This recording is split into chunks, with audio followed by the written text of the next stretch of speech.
অনুষ্ঠানত উপস্থিত আমাৰ সদৌ বৰ্মন কছাৰী জাতীয় ঐক্যমঞ্চৰ তথা সদৌ বৰ্মন কছাৰী মহিলা সমিতিৰ বিভিন্ন পদত থকা বিষয়ববীয়াসকল।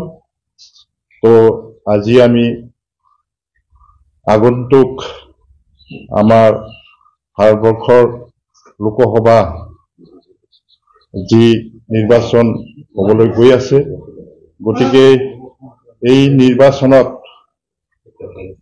আমি সদৌ বৰ্মন কছাৰী জাতীয় ঐক্যমঞ্চই যোৱা যি বিটিআৰ তথা বিধানসভাৰ নিৰ্বাচন হৈ গ'ল, তাত আমি সদৌ বৰ্মন কছাৰী জাতীয় ঐক্যমঞ্চই আমি বিটিআৰ চৰকাৰক তথা UPPL দলক আমি সমৰ্থন কৰি আহিছিলোঁ আৰু যোৱা যিটো আমাৰ বিধানসভাৰ নিৰ্বাচন গৈছিল তাত আমি BJP তথা UPPL তথা AGP দলৰ প্ৰাৰ্থীক আমি সমৰ্থন কৰি আহিছিলোঁ। আৰু সেই হিচাপেই অহা যি আমাৰ অসমত তিনিখলপীয়া লোকসভা নিৰ্বাচন হ'বলৈ গৈ আছে, তাত আমি বিটিআৰ তথা সদৌ অসম থকা আমাৰ বৰ্মন কছাৰী সকললৈ আমি আজিৰ এই প্ৰেছ বিজ্ঞপ্তি যোগে আমি আহ্বান জনাবলৈ বিচাৰিছোঁ যে আমাৰ বৰ্তমান বিটিআৰ তথা অসমত যি এটা BJP AGP UPPLৰ চৰকাৰ তথা বিটিআৰত UPPL BJP আৰু GSPৰ যি শাসন ব্যৱস্থা চৰকাৰ চলি আছে, এই চৰকাৰৰ অহাৰ পৰাই যে এটা গোটেই অসম তথা আমাৰ বিটিআৰত এটা শান্তিৰ বাতাবৰণৰ সৃষ্টি হৈছে, লগতে বিভিন্ন জনগোষ্ঠীৰ মাজত এটা ঐক্যতা শান্তি স্থাপন কৰি আমি লাভ কৰিবলৈ সক্ষম হৈছোঁ।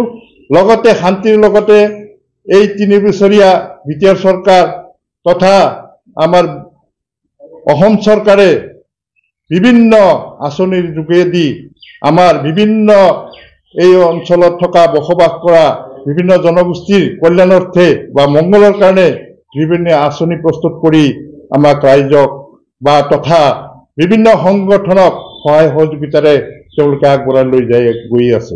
গতিকে আমি এইবেলি আমাৰ আকৌ পুনৰ কেন্দ্ৰত নৰেন্দ্ৰ মোদীৰ প্ৰধানমন্ত্ৰী হোৱাৰ বাবে আমি আমাৰ সদৌ বৰ্মন কছাৰী জাতীয় ঐক্যমঞ্চৰ তৰফৰ পৰা আমি সদৌ অসমত NDA প্ৰাৰ্থীক আমি সমৰ্থন জনাম।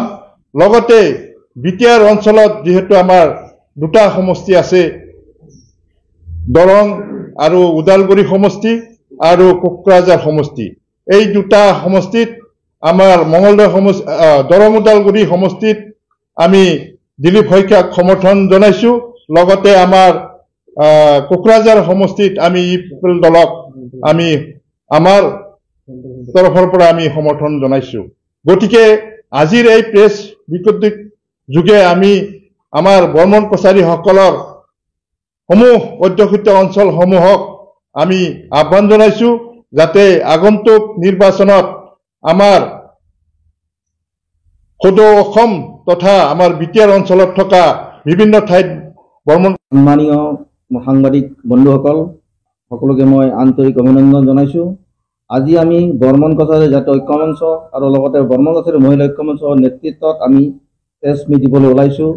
কাৰণ আগন্তুক লোকসভা 2024ত আমি উমৈহতীয়াভাৱে আমি সিদ্ধান্ত লৈছোঁ যে এইবাৰ লোকসভা নিৰ্বাচনত আমি UPPL দল তথা তাৰ মিত্ৰ দলক আমি পূৰ্ণ সমৰ্থন জনাইছোঁ। কোকৰাঝাৰ লোকসভা সমষ্টিৰ জয়ন্ত বসুমতাৰী আৰু মঙলদৈ দৰং আৰু ওদালগুৰি লোকসভা সমষ্টিৰ তাৰ মিত্ৰ দলক আমি পূৰ্ণ সমৰ্থন জনাইছোঁ। এইটো কাৰণ যে বিটিআৰত বৰ্তমান আমাৰ শান্তিৰ পৰিৱেশ হৈছে।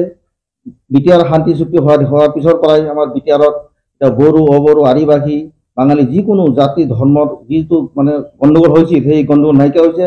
সকলোৱে একেলগে এতিয়া হাট বজাৰ অফিচ কাছাৰীত গৈ আছে, সকলোৱে নিজৰ নিজৰ কাম কাজ কৰিছে। আজি শান্তিৰ পৰিৱেশ গঢ়িছে আজি BTR ৰাস্তা ঘাট চাৰিওফালে হৈছে।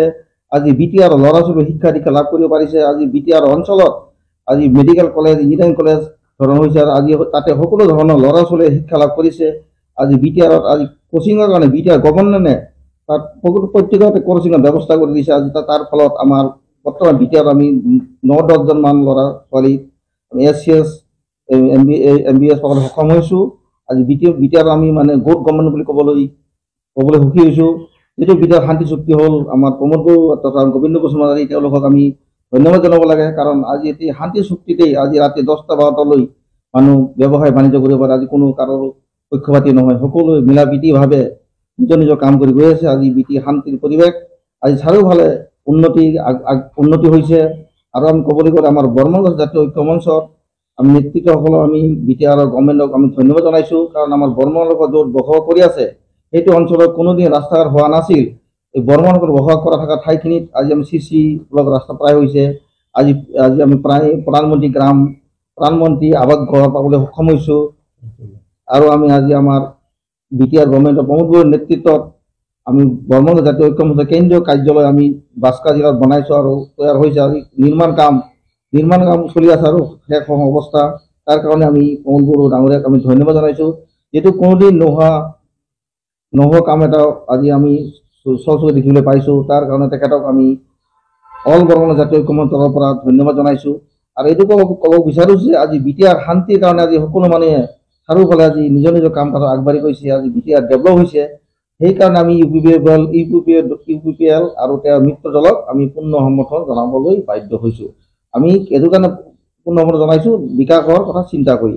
আজি জাতি গোটেই সংঘৰ্ষ নহ'ল, শান্তি পৰিৱেশ আহিল আৰু সকলোৱে শান্তি সমৃদ্ধি বজাই ৰাখিছে, নিজৰ নিজৰ কাম কাজ আগবাঢ়িছে। সেইটো কথা আমি চিন্তা কৰি আজি 2024 লোকসভা নিৰ্বাচনত আমি মানে পূৰ্ণ সমৰ্থন জনাইছোঁ। ধন্যবাদ। প্ৰথমতে মই সকলোকে নমস্কাৰ জনাইছোঁ। আজিৰ এই প্ৰেছ মিট অনুষ্ঠানত উপস্থিত আমাৰ বিভিন্ন সংবাদ মাধ্যমৰ সাংবাদিক বন্ধুসকল, লগতে আজিৰ এই প্ৰেছ মিট অনুষ্ঠানত উপস্থিত আমাৰ সদৌ বৰ্মন কছাৰী জাতীয় ঐক্য মঞ্চৰ তথা সদৌ বৰ্মন কছাৰী মহিলা সমিতিৰ বিভিন্ন পদত থকা বিষয়ববীয়াসকল। তো আজি আমি আগন্তুক আমাৰ ভাৰতবৰ্ষৰ লোকসভা যি নিৰ্বাচন হ'বলৈ গৈ আছে, গতিকে এই নিৰ্বাচনত আমি সদৌ বৰ্মন কছাৰী জাতীয় ঐক্য মঞ্চই যোৱা যি BTR তথা বিধানসভাৰ নিৰ্বাচন হৈ গ'ল, তাত আমি সদৌ বৰ্মন কছাৰী জাতীয় ঐক্য মঞ্চই আমি BTR চৰকাৰক তথা UPPL দলক আমি সমৰ্থন কৰি আহিছিলোঁ। আৰু যোৱা যিটো আমাৰ বিধানসভা নিৰ্বাচন কৰিছিল তাত আমি BJP তথা UPPL তথা AGP দলৰ প্ৰাৰ্থীক আমি সমৰ্থন কৰি আহিছিলোঁ। আৰু সেই হিচাপেই অহা যি আমাৰ অসমত 3খলপীয়া লোকসভা নিৰ্বাচন হ'বলৈ গৈ আছে, তাত আমি BTR তথা সদৌ অসম থকা আমাৰ বৰ্মন কছাৰীসকললৈ আমি আজিৰ এই প্ৰেছ বিজ্ঞপ্তি যোগে আমি আহ্বান জনাবলৈ বিচাৰিছোঁ যে আমাৰ বৰ্তমান BTR তথা অসমত যি এটা BJP, AGP, UPPLৰ চৰকাৰ তথা BTRত UPPL, BJP আৰু GSPৰ যি শাসন ব্যৱস্থা চৰকাৰ চলি আছে, এই চৰকাৰৰ অহাৰ পৰাই যে এটা গোটেই অসম তথা আমাৰ ভিতৰত এটা শান্তিৰ বাতাবৰণৰ সৃষ্টি হৈছে, লগতে বিভিন্ন জনগোষ্ঠীৰ মাজত এটা ঐক্যতা শান্তি স্থাপন কৰি আমি লাভ কৰিবলৈ সক্ষম হৈছোঁ। লগতে শান্তিৰ লগতে এই 3 বছৰীয়া বিটিআৰ সৰকাৰ তথা আমাৰ অসম চৰকাৰে বিভিন্ন আঁচনিৰ যোগেদি আমাৰ বিভিন্ন এই অঞ্চলত থকা বসবাস কৰা বিভিন্ন জনগোষ্ঠীৰ কল্যাণাৰ্থে বা মংগলৰ কাৰণে বিভিন্ন আঁচনি প্ৰস্তুত কৰি আমাক ৰাইজক বা তথা বিভিন্ন সংগঠনক সহায় সহযোগিতাৰে তেওঁলোকে আগবঢ়াই লৈ গৈ আছে। গতিকে আমি এইবেলি আমাৰ আকৌ পুনৰ কেন্দ্ৰত নৰেন্দ্ৰ মোদীৰ প্ৰধানমন্ত্ৰী হোৱাৰ বাবে আমি আমাৰ সদৌ বৰ্মন কছাৰী জাতীয় ঐক্য মঞ্চৰ তৰফৰ পৰা আমি সদৌ অসমত NDA প্ৰাৰ্থীক আমি সমৰ্থন জনাম। লগতে বিটিআৰ অঞ্চলত যিহেতু আমাৰ দুটা সমষ্টি আছে, দৰং আৰু ওদালগুৰি সমষ্টি আৰু কোকৰাঝাৰ সমষ্টি, এই দুটা সমষ্টিত আমাৰ মঙলদৈ সমষ্টি দৰং ওদালগুৰি সমষ্টিত আমি দিলীপ শইকীয়াক সমৰ্থন জনাইছো।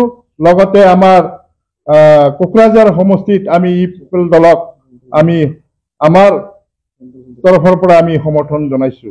গতিকে আজিৰ এই প্ৰেছ বিজ্ঞপ্তিৰ যোগে আমি আমাৰ বৰ্মন কছাৰীসকলৰ সমূহ অধ্যুষিত অঞ্চলসমূহক আমি আহ্বান জনাইছো যাতে আগন্তুক নিৰ্বাচনত আমাৰ সদৌ অসম তথা আমাৰ বিটিআৰ অঞ্চলত থকা বিভিন্ন ঠাইত বৰ্মন কছাৰীসকলে যাতে আমি সমৰ্থন দিয়া প্ৰাৰ্থীক যাতে তেওঁলোকে ভোট প্ৰদান কৰি যাতে আগন্তুক দিনত আমি আকৌ আমি নৰেন্দ্ৰ মোদীক প্ৰধানমন্ত্ৰী বনোৱাৰ স্বাৰ্থত যাতে আমি আৰু সন্মানীয় আমাৰ অসমৰ মুখ্যমন্ত্ৰী হেমন্ত বিশ্ব শৰ্মা তথা আমাৰ বিটিআৰৰ চিফ সন্মানীয় প্ৰমোদ বড়োৰ হাত যাতে আমি শক্তিশালী কৰি যাতে আমি এটা আগন্তুক দিনত আমাৰ এই যিটো উন্নতিৰ ধাৰা এইখিনি বজাই ৰখাত যাতে আমি আগভাগ লৈ যাতে আমি আকৌ এখন ভাল আমি কেন্দ্ৰত চৰকাৰ গঠন